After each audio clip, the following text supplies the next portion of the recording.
ప్రభునందు మాకు అత్యంత ప్రియులైన దేవుని ప్రజలందరికీ యేసుక్రీస్తు వారి శ్రేష్టమైన నామంలో శుభాలు తెలియజేస్తున్నాను. ఇలాంటి ఎక్స్ప్లెనేషన్ ఒకటి ఇవ్వాల్సి వచ్చే రోజు వస్తుందని మేము ఎప్పుడు అనుకోలేదు. మా ఛానల్లో సుమారుగా 15.3 lakh సబ్స్క్రైబర్స్ ఉంటారు. అందులో 8,100 వీడియోలు ఉన్నాయి. ఒక్క వీడియో కూడా కాంట్రవర్సీకి సంబంధించిన ఒక్క వీడియో కూడా మా దాంట్లో ఉండదు. కానీ ఈరోజు ఈ వీడియో చేయాల్సిన పరిస్థితి మమ్మల్ని తీసుకొచ్చారు. రాజ్ బోడి అనే ఒక ఆయన బ్లెస్సీ వెస్లీ గారి మీద అతి తీవ్రమైన, క్రూరమైన, నిరాధారమైన ఆరోపణలు చేశాడు. ఆయన చెబుతూనే వీళ్ళెవరో నాకు తెలియదు, వీళ్ళ గురించి ఏమీ నాకు తెలియదు, నాకు వచ్చిన సీక్రెట్ సోర్స్ ప్రకారం నేను చెప్పేస్తున్నానని బ్లెస్సీ గారి ఫోటో చూపించి, ఆ వీడియో చూపించి బ్లెస్సీ గారికి 10 లక్షలు ఇచ్చారు. 3 నెలల క్రితమే వరకు 10 లక్షలు అందాయి. మతోన్మాదులకు ఇన్ఫర్మేషన్ ఇవ్వడానికి ప్రవీణ్ పగడాల గారిని రాజమండ్రి పిలిచారు అని ఆ ఆరోపణలు చూసినప్పుడైతే మేము చాలా దిగ్భ్రాంతికి గురయ్యాం. అసలు ఏం జరుగుతుందో మాకు అర్థం కావట్లా. అనవసరంగా మమ్మల్ని ఈ ఇష్యూలోనికి లాగాలని ఎవరెవరు ప్రయత్నాలు చేస్తున్నారో మాకు అర్థం కావట్లేదు. కానీ రాజ్ బోడి గారికి నేను చెప్పే మాట ఏంటంటే, అర్జెంటుగా మీరు బహిరంగంగా క్షమాపణ చెప్పాలి. మా గురించి తెలియకుండా, ఏ విషయం కూడా తెలియకుండా ఎవడో ఒక గొట్టంగాడు మీకు ఇన్ఫర్మేషన్ ఇస్తే లేదా ఏదో మెసేజ్ పంపిస్తే దాన్ని మీరు మీ ఛానల్లో పెట్టి అక్కడి నుంచి మిగతా ఛానల్స్ కూడా, రకరకాల ఛానల్స్, శ్రీ మీడియా అనే ఛానల్, ప్రజా చైతన్య అనే ఛానల్, ఇవన్నీ కూడా ఈ వీడియోలు సర్క్యులేట్ చేస్తూ విపరీతంగా థంబ్నెయిల్స్లో బ్లెస్సీ వెస్లీ గారి ఫోటో వేసి ఇన్ని డబ్బులు, ఇన్ని హత్య వెనకాల కుట్రదే అని అనవసరంగా కేసును డైవర్ట్ చేసే పరిస్థితి ఇక్కడ కనబడతా ఉంది. నేను రాజ్ బోడి గారికి, ఆ తర్వాత ఆ ఛానల్స్ ఎవరైతే అప్లోడ్ చేస్తున్నారో మేము చాలా సీరియస్ యాక్షన్ తీసుకున్నాం. ఎందుకంటే ఇది సామాన్యమైన ఎలిగేషన్ కాదు, మామూలుగా మాట్లాడుకునే విషయాలు కాదు. ఒక మర్డర్ వెనకాల అనవసరంగా మా పేరుని తీసుకొచ్చి మా రెప్యుటేషన్ని, మా గౌరవాన్ని, మా పరిచర్యను, మా భవిష్యత్తును దెబ్బతీయాలని ప్రయత్నం చేస్తున్నారు. ఇది అత్యంత తీవ్రమైన కుట్ర. ఇది ఈ రోజుతో మాతో ఆగిపోయేది కాదు. రేపొద్దున ప్రతి ఒక్కరికి చుట్టుకుంటుంది, ప్రతి ఒక్కరిని లాగుతారు.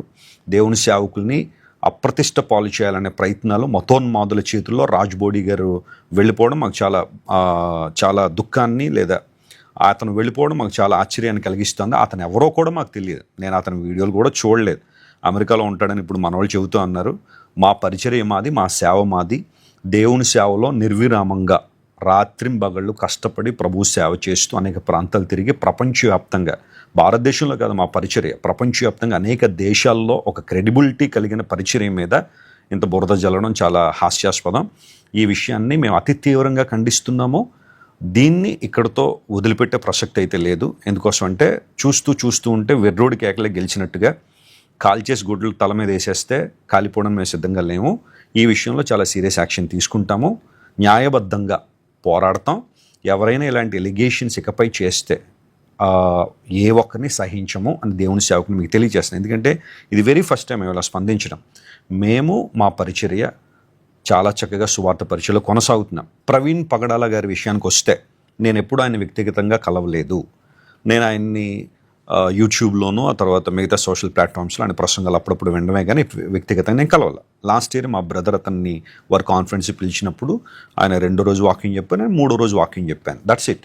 ఆ రోజు ఆయనకి యాక్సిడెంట్ అయింది అని ఇన్ఫర్మేషన్ రాగానే బ్లెస్సీ వెస్లీ గారు వినుకొండ ప్రయాణాన్ని కొన్ని గంటలు ఆపి, వెళ్ళాల్సిన వారు ఆగి, వెళ్దాం, ఏదైనా సహాయం చేయాల్సి వస్తుందేమో అన్న ఆలోచనలో మేము త్వరగా పరుగెత్తుకుని వెళ్ళేసరికి అక్కడ కొంతమంది ఉన్నారు. ఎస్పెషల్లీ ప్రవీణ్ గారి రాజమండ్రి వ్యవహారాలు చూసుకునే పిఏ రామ్మోహన్ రావు, తన వైఫ్ అక్కడ ఉంది. ఆమెను మొదట మేము కలుసుకున్నాం. అమ్మ ఏంటి సంగతి, ఏమనండి ఇలా జరిగింది, జెసికా గారికి తెలుసా, కొన్ని విషయాలు తెలిసిందే, ఆమె షాక్లో ఉన్నారండి. పరిస్థితులు ఏంటో మాకు కూడా సరిగ్గా తెలియదు, పోలీసులు వస్తున్నారు, ఆల్రెడీ కేసు ఫైల్ చేశారు. రామ్మోహన్ రావు ఆల్రెడీ అక్కడ పోలీస్ స్టేషన్లో ఉన్నాడు, అతను కేసు ఫైల్ చేస్తున్నాడు. ఈ లోపల ఆమె వచ్చింది, 2 ఫోన్లు పట్టుకొచ్చింది మా దగ్గరికి. అందులో జెస్సీ గారి నంబర్ ఇస్తే బ్లెస్సీ వెస్లీ గారు మాట్లాడారు.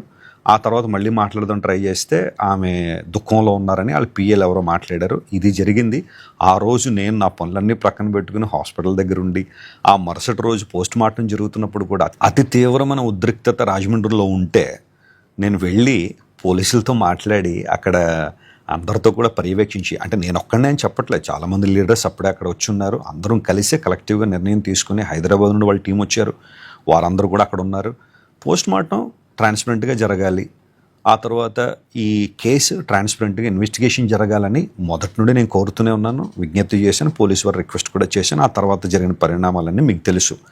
ఇప్పుడు మేము చెప్పాలనుకున్న మాట ఏంటంటే, ఆ రాజుబోడి అనే ఆయన బహిరంగ క్షమాపణ చెప్పి, నా భార్యను ఒక క్రెడిబిలిటీ కలిగిన ఒక స్పీకర్ ఆంధ్ర తెలంగాణ రాష్ట్రాల్లో కాదు, బ్లెస్సీ వెస్లీ గారికి through out India and world wide చాలామంది ఆమె ప్రసంగాలు వినడం కానీ ప్రార్థనలు ఏకీవించడం కానీ చాలామంది ఉన్నారు. నా భార్య గురించి నేను ఎక్కువ చెప్పాలన్న ఉద్దేశం కాదు, కానీ ప్రపంచానికి తెలుసు ఆమె ఎవరో, ఆమె ఎంత నిబద్ధతతో దేవుని సేవ చేస్తుందో. అమెరికాలో కొన్ని లక్షల రూపాయల జీతాన్ని వదులుకొని గతించిన 13 సంవత్సరాలు నాతో పాటు సేవలో ఉంటూ దేవుని సేవలో కొనసాగుతున్నాం. 10 లక్షలు కోసం ఇలాంటి పని చేసే దౌర్భాగ్య స్థితిలో దేవుడు మమ్మల్ని ఉంచలేదు.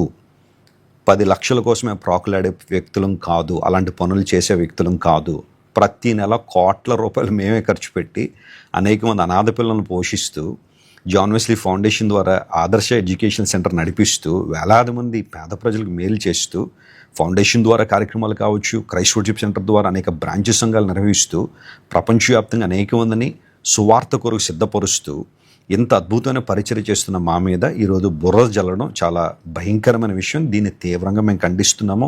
మమ్మల్ని ప్రేమించే మా దేవుని ప్రజలందరూ కూడా ఈ విషయాలు ఎవరు నమ్మరనుకోండి, కానీ కొంతమంది ఉంటారు, దుర్బుద్ధి కలిగిన వాళ్ళు ఉంటారు, ఈ విషయాన్ని ఏదో గొప్ప విషయంలాగా వారి ఛానల్లో పెట్టుకునే వాళ్ళు ఉంటారు. అలాంటి వాళ్ళందరికీ నేను చేసే విజ్ఞప్తి ఏంటంటే, ఆ ఛానల్స్ మీద మేము చట్టబద్ధమైన చర్య తీసుకుంటాము. ఖచ్చితంగా లీగల్ యాక్షన్ ఉంటుంది. ఎందుకోసమంటే ఈ చేస్తున్న ఎలిగేషన్ ఒక క్యారెక్టర్ అసాసినేషన్ కావచ్చు, లేదా మా పరిచర్యకు మా రెప్యుటేషన్ సంబంధించింది కాబట్టి అతి తీవ్రంగా దీన్ని ఖండిస్తున్నాం. దేవుని ప్రజలందరికీ ప్రభువైన యేసుక్రీస్తు నామములో శుభాలు, వందనాలు తెలియజేస్తున్నాను. ప్రవీణ్ పగడాల గారు రాజమండ్రి దగ్గరలో చనిపోయారు అనే వార్త మా టీం మెంబర్ ద్వారా వెస్లీ గారికి రాగానే, దైవజనులు ఆల్రెడీ చెప్పినట్లుగా ఆ రోజు వినుకొండ ఫస్ట్ డే మీటింగ్కు నేను వెళ్ళాలి దేవుని వాక్యం అందించడానికి. అయితే వెంటనే హుటాహుటిన దైవజనులు జాన్ వెస్లీ గారు, నేను ఆ ప్రాంతానికి గవర్నమెంట్ హాస్పిటల్కి మేము వెళ్ళడం జరిగింది. దైవజనులు చెప్పినట్లుగా వ్యక్తిగతంగా వారితో సంభాషణ చేసిన సందర్భాలు అయితే మాకు లేవు. అయితే పాల్ ఇమ్మాన్యుయల్ గారు గడిచిన సంవత్సరంలో ప్రవీణ్ పగడాల గారిని గ్లోబల్ రివైవల్ కన్వెన్షన్స్కి ఇన్వైట్ చేసినప్పుడు ఆ రోజు నేను కూడా స్పీకర్గా వెళ్ళడం జరిగింది. స్టేజ్ మీద నేను వెళ్ళేసరికి అప్పటికే Q&A సెషన్ జరుగుతుంది. పాల్ గారు ఒక వైపున, ప్రవీణ్ పగడాల గారు ఒక వైపున కూర్చొని Q&A మాట్లాడుతున్నప్పుడు నన్ను కూడా స్టేజ్ మీద జాయిన్ అవ్వమని పాల్ ఇమ్మాన్యుయల్ గారు అడిగారు. అయితే అప్పటికే సమయం అయిపోతా ఉంది కాబట్టి వారు కంటిన్యూ చేశారు. నేను అంతగా సుముఖత చూపించలేదు. నా భర్త గారు స్టేజ్ మీద ఉండుంటే నేను వెళ్ళుండేదాన్ని.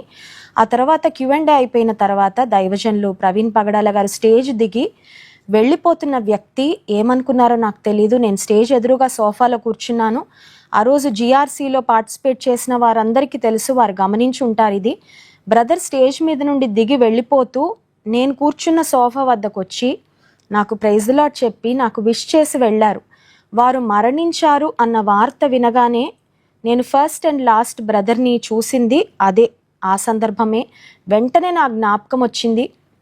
ఒక స్త్రీగా నేను ఉన్నప్పటికీ, ఒక స్త్రీగా వారు నాకు ఇచ్చిన గౌరవము, ఒక దేవుని సేవకురాలిగా వారు నాకు ఇచ్చిన గౌరవాన్ని నేను మరి జ్ఞాపకం చేసుకున్నాను. వెంటనే దైవజనులకు చెప్పాను, ఒక తోటి దైవ సేవకునిగా సేవకులంగా మనం వెళ్దామండి అని. వెళ్ళి దాదాపు గవర్నమెంట్ హాస్పిటల్ దగ్గర నేనైతే 3 గంటలు వెస్లీ గారితో పాటు నేను కూడా ఉన్నాను. వారి భార్య మరి సిస్టర్తో కూడా నేను మాట్లాడడం జరిగింది. చాలా కలవరపడ్డాం మేము అందరిలాగే మాకు వచ్చిన ఆలోచన, అసలు అంత గొప్ప వ్యక్తి అయ్యుండి, అంత దేవుని చేతిలో వాడబడుతున్న అభిషక్తులయ్యుండి అసలు బైక్లో ఎందుకు వచ్చారు అని, అసలు బైక్లో నిజంగా వచ్చారా రాలేదా, అంత లాంగ్ జర్నీ, మరి ఎన్నో వాహనాలు ఉంటాయి కదా, కారు ఉంటుంది, బైక్లో ఎందుకు వచ్చారని వెంటనే నేను సిస్టర్కి ఫోన్ చేసి అడిగాను. బ్రదర్ నిజంగానే బైక్లో బయలుదేరారా, అక్కడి నుండి బైక్లో వచ్చారా, బుల్లెట్లోనే వచ్చారా అనే ప్రశ్నలు సిస్టర్ని వేసినప్పుడు నిజమేనండి బయలుదేరారని చెప్పారు. లాస్ట్గా మీతో ఎప్పుడు మాట్లాడారు సిస్టర్ అంటే, సాయంకాలము బ్రదర్ లాస్ట్ కాల్ సిస్టర్తో మాట్లాడానని చెప్పారు. ఒక తోటి స్త్రీగా బ్రదర్ చనిపోయారు అనే వార్త అప్పటికి సిస్టర్కు తెలుసో తెలీదో మరి నాకు తెలియదు, కానీ నేనైతే ఆ వార్తను తనకి చెప్పలేకపోయాను. అక్కడున్న రామ్మోహన్ గారి వైఫ్ని నేను అడిగాను, సిస్టర్కి తెలుసా అండి ఈ విషయం అని అడిగితే, ఇంకా సిస్టర్కి తెలుసో తెలీదో మాకు తెలియదండి, ప్రవీణ్ గారి 2 ఫోన్లు నా చేతిలో ఉన్నాయని సిస్టర్ చూపించడం జరిగింది. వాటి మీద ప్రవీణ్ బ్రదర్ సిస్టర్ వారి DP కూడా ఉంది. నేను వారి దగ్గర నుంచే నంబర్ తీసుకొని కాల్ చేయడం జరిగింది. ఆ తర్వాత ఆ రోజు నాకు వినుకొండలో మీటింగ్ ఉండడం వల్ల నేను 1 గంట ఆ టైంకి నేను ఇంటికి వచ్చి మీటింగ్కి బయలుదేరి వెళ్ళాను. వినుకొండ ప్రాంతం వెళ్ళాను కానీ మనసు నిండా కలవరము, బాధ, వేదన. ఒక గొప్ప దైవజనుని మరి తెలుగు క్రైస్తవ ప్రపంచం కోల్పోయిందని, వారితో వ్యక్తిగతంగా పరిచయం లేకపోయినా వారి కుటుంబ విషయంలో మరి ఆ బ్రదర్ యొక్క లాస్ మేము కూడా మరి పర్సనల్గా ఫీల్ అయ్యి ఎంతో వేదన పడ్డాం. బ్లెస్సీ వెస్లీ గారు, sorry for the interruption. Blessy Wesley గారి నిబద్ధత ఎంత గొప్పది అంటే, మేము ఆ రోజు ఆ డెడ్ బాడీ అక్కడ రాజమండ్రి హాస్పిటల్ మార్చురీ దగ్గర ఉన్నప్పుడు, ఆ వ్యాన్లో ఉన్నప్పుడు నేను వెళ్ళి చూశాను కానీ వారు చూడలేకపోయారు. ఆ గాయం, ముఖం మీద ఉన్న ఆ గాయాన్ని చూసి నేను చూడలేనండి అని దూరంగా ఉన్నారు. ఆ తర్వాత చాలామంది దేవుని సేవకులు అక్కడ ఉన్నారు. నేను అక్కడ ఏదో చిన్న బల్ల ఉంటే దాని మీద కూర్చుని, నాన్న నువ్వు కూడా కూర్చో అంటే నేను కూర్చోనండి అని 3 గంటలు నిలబడి ఉన్నారు. అంటే ఒక దైవ సేవకుని యొక్క పరిస్థితి ఇలా ఉన్నప్పుడు, సరే నేను కూర్చోనండి, మీరు కూర్చొని పర్వాలేదు, నేను నిలబడే ఉంటాను. 3 గంటలు ఆమె అక్కడ నిలబడి అంత గౌరవాన్ని, అంత ప్రేమను సేవకుల కుటుంబం పట్ల చూపిస్తే, ఈ రోజున ఇలాంటి భయంకరమైన, నిరాధారమైన, క్రూరమైన, ఒక మాట చెప్పాలంటే వెరీ క్రూయల్ ఎలిగేషన్స్ ఇవన్నీ కూడా. అంటే ఇంకా మాట్లాడుకోవడానికి ఏమీ లేక ఇప్పుడు ఈ విషయం మీద మమ్మల్ని లాగి మళ్ళా దీన్ని యూట్యూబ్లో సెన్సేషన్ చేయాలనే ఆలోచన ఎవరికుందో, దుష్టబుద్ధి. ప్రపంచం చాలా దరిద్రంగా చెడిపోయిందనే మాట మాకు తెలుసు కానీ మరీ ఇంత దరిద్రంగా, మరీ ఇంత నిస్సిగ్గుగా వ్యవహరించే పరిస్థితులు. ఎవడో ఏదో అన్నాడని ఆ రాజుబోడి అన్న వాడు వీడియో చేసేసి ఫోటోలు చూపించి, ఫేక్ పాస్టర్ నీకు ఏం తెలుసు మా గురించి, నువ్వు ఎప్పుడైనా ఎంక్వైరీ చేసావా, నువ్వు అమెరికాలో ఉన్నప్పుడు అడుగు ఏ స్టేట్లో అన్నా. అమెరికాలో 50 స్టేట్లు ఉంటాయి, మేము తిరగని స్టేట్ లేదు. ఇప్పటికి 40 సార్లు అమెరికా వచ్చాను నేను. ఏ స్టేట్లో అడుగు వెస్లీ గారు కానీ, బ్లెస్సీ వెస్లీ, వారి క్రెడిబిలిటీ ఏంటి, వాళ్ళ పరిచయం ఏంటి ముందు అడగాలి కదా. నువ్వు ఎవడో ఏదో చెప్పాడని చెప్పి, నువ్వు ఒక ఐప్యాడ్ ఉందని చెప్పి, ఒక ఫోన్ ఉందని చెప్పి, ఒక ఛానల్ ఉందని చెప్పి నువ్వు చెప్పేసి బురదేసి వెళ్ళిపోతే నువ్వు తీసేసావు, నువ్వు డిలీట్ చేసేసి ఉండొచ్చు ఆ వీడియో. కానీ మిగతా వాళ్ళందరూ ఇప్పుడు దాన్ని పట్టుకుని మా రెప్యుటేషన్ దెబ్బతీయాలని ప్రయత్నం చేస్తాను. నేను చెబుతున్నా, ఏ ఒక్కరు, God is on our side, దేవుడు మా పక్షాన ఉన్నాడు. మా రెప్యుటేషన్ కానీ, మా ఫ్యూచర్ని కానీ దెబ్బతీయాలని ప్రయత్నం చేసి ఏ ఒక్కరైనా సరే అతి తీవ్రమైన పరిణామాలు దేవుని దగ్గర నుండి వారు ఎదుర్కొంటారు, అందులో సందేహం ఏమీ లేదు. కానీ మేము అంత బాధపడిపోయి కృంగిపోయే పరిస్థితి అయితే లేదు. కానీ ఎక్స్ప్లెనేషన్ ఇవ్వాలి కాబట్టి, ఎందుకంటే సీరియస్ ఎలిగేషన్ మా మీద చేశారు కాబట్టి, అంటే బ్లెస్సీ వెస్లీ గారి మీద చేశారు కాబట్టి 10 లక్షలు తీసుకుని ఇలా చేశామని. బ్లెస్సీ వెస్లీ గారు జాబ్ ఆపేసేసరికి ఆమెకు 5 లక్షల శాలరీ అమెరికాలో. 5 లక్షలు ఎప్పుడు 2012లో. ఇప్పుడు ఆమె అదే కంపెనీలో కొనసాగుంటే నెలకి కొన్ని లక్షల రూపాయలు బియాండ్ ఇమాజినేషన్ సంపాదించేది ఆమె. మేమేదో డబ్బులు లేకో పొట్టగుడ్డు కోసం సేవకు వచ్చిన వాళ్ళం కాదు. అర్థమైందా? ఈ విషయాన్ని గుర్తుపెట్టుకోండి. ఒక చిన్న ఎక్స్ప్లెనేషన్ మీకు ఇవ్వాలని ముందుకు వచ్చాం. ఆ మార్చరీ రూమ్ దగ్గర సేవకులు చాలామంది వచ్చారు, స్త్రీలు చాలా తక్కువ మంది ఉన్నారు. ఆ రోజు నాకు శరీరంలో అనారోగ్యంగా ఉంది, మీటింగ్కు వెళ్ళాలి, నాకు 3 ఆడపిల్లలు ఉన్నారు. కానీ ఒక స్త్రీగా నేను లైఫ్లో వెరీ ఫస్ట్ టైం నేను మార్చరీకి వెళ్ళడము, మార్చరీ దగ్గర అంతసేపు ఉండడము, కానీ కేవలం దైవజనుని మీద ఉన్న అభిమానము, గౌరవము, తోటి దైవ సేవకులుగా ఒకరికొకరము మనం నిలబడాలి అనే ఉద్దేశంతోనే ఆ రోజు నేను వెళ్ళి అక్కడ ఉండడం జరిగింది. అయితే మరి ప్రవీణ్ పగడాల గారికి కూడా 2 కుమార్తెలు. జెసికా గారి యొక్క బాధ, వేదన ఏంటో నేను ఇప్పటికీ I feel very sad for Jessica గారు అండ్ ఫర్ హర్ డాటర్స్. ఎందుకంటే ఒక దైవ సేవకుని భార్యగా ఆమె ఎంత వేదన పొందుతున్నారో మేము ఊహించగలం. వారి ఆదరణ కొరకు, ఆ పరిచర్య యొక్క కొనసాగింపు కొరకు ప్రార్థన చేస్తూనే ఉన్నాం. అయితే ఒక స్త్రీగా, ఒక దేవుని సేవకురాలిగా, ఫేక్ సేవకులు ఉండొచ్చేమో కానీ ఎంత యథార్థంగా, ఎంత నమ్మకంగా, ఎంతమందికి ఆశీర్వాదకరంగా ఉన్నామో ఎవరిని అడిగినా మీకు చెప్తారు. సో నా విషయంలో ఇంత భయంకరమైన మాటలు, ఇంత భయంకరమైన ఫాల్స్ ఎలిగేషన్స్ చేసిన వారికి దేవుడు నిశ్చయంగా బుద్ధి చెప్తారు అని మేము నమ్ముతున్నాం. యుద్ధం యెహోవాదే, the battle belongs to God. దేవుని సేవకులకు వ్యతిరేకంగా నిలబడేవారు ఉంటారు, కానీ వారు నిలువ నేరరు. వారిని దేవుడే ఓడిస్తాడు ఖచ్చితంగా. ఆయన సేవకులను ఆయన గణపరిచే దేవుడు, నిజానిజాలేంటో రుజువు చేసే దేవుడు. కనుక దేవుడు మా పక్షంగా ఉన్నాడు అని మేము పరిపూర్ణంగా విశ్వసిస్తున్నాము. మా శత్రువులతో మా పక్షంగా దేవుడు పోరాడుతారు అని మేము నమ్ముతున్నాము. ఆ రాజ్ బోడా అనే వ్యక్తి వెనకాల ఖచ్చితంగా క్రీస్తు విరోధులు ఉన్నారని, అసూయపరులు ఉన్నారని, దేవుని సేవకుల శత్రువులు ఉన్నారని ఖచ్చితంగా దీన్ని బట్టి మేము చెప్పగలుగుతున్నాము. కనుక వారు కూడా వారు చేసిన ఆ పనికి, ఆ అసత్యమైన పనికి, అసత్యమైన ఆరోపణలకు ఖచ్చితంగా వారు క్షమాపణ చెప్పాలి అని కూడా డిమాండ్ చేస్తున్నాను. డెఫినెట్గా ఈ విషయంలో మేము చట్టపరమైన చర్యలు తీసుకుంటాము. ఎందుకంటే ఇది చాలా ఫాల్స్ ఎలిగేషన్. దీన్ని మేము అలా వదిలేస్తే ఇంక రేపు పొద్దున్న ఇంకొకటి ఎవడు పడితే ఇష్టానుసారంగా మాట్లాడేస్తాడు. ఖచ్చితంగా అమెరికాలోనైనా నేను కేసు ఫైల్ చేస్తాను డెఫినెట్గా. ఎందుకంటే అమెరికాలో మాకు చాలా పెద్ద సర్కిల్ ఉంది. దేవుని కృపను బట్టి అనేక రాష్ట్రాల్లో మమ్మల్ని ప్రేమించే దేవుని బిడ్డలు ఉన్నారు.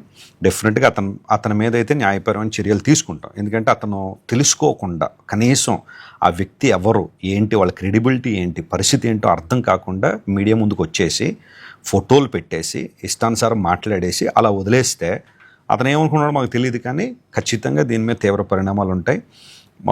ఈ విషయాన్ని ప్రతి ఒక్కరు గుర్తుపెట్టుకోండి. దేవుని ప్రజలందరూ మా కోసం, మా కుటుంబం కోసం, పరిచర్య కోసం ప్రార్థించండి.